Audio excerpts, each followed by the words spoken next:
See, we have come here to inspect some difficult places. So we have planned by June 26 and December 26 and June 27. We wanted to see that this will be opened, especially till the airport. So we have planned. So some delay has been happening due to some hiccups. So I wanted the contractor to come here to speak to all my officials. I have seen what all the problems are there. So I visited a few places. From morning I have reviewed various projects connected to Bangalore Business Corridor, land acquisition cases, and this metro work and some other BDA issues. So because 15 days we will be in Belgaum. So I have discussed with them. So at last I wanted to see the places.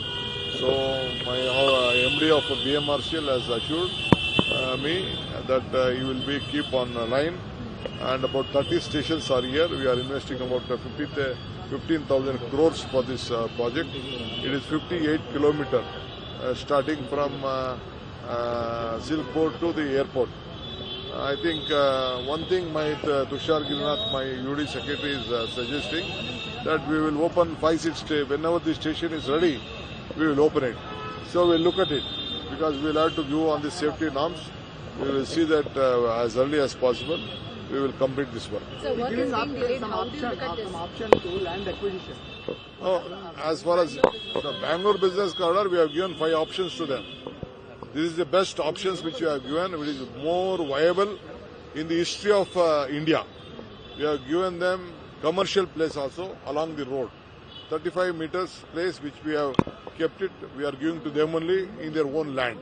This is a commercial place. So if they want residential, we'll give them 40%. Apart from that, we can't do anything more.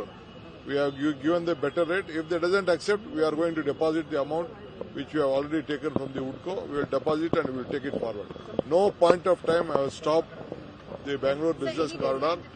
The deadline is there. We are just going ahead. Some of them going to the court. Let anyone go to the court. Court is their right. We don't want to question it. I am confident for this type of project. Even court also is very sensible in it. They know that this is very much important for Bangalore. I am very happy. The legal fraternity and all the courts, they know the public problem. Definitely the law will prevail.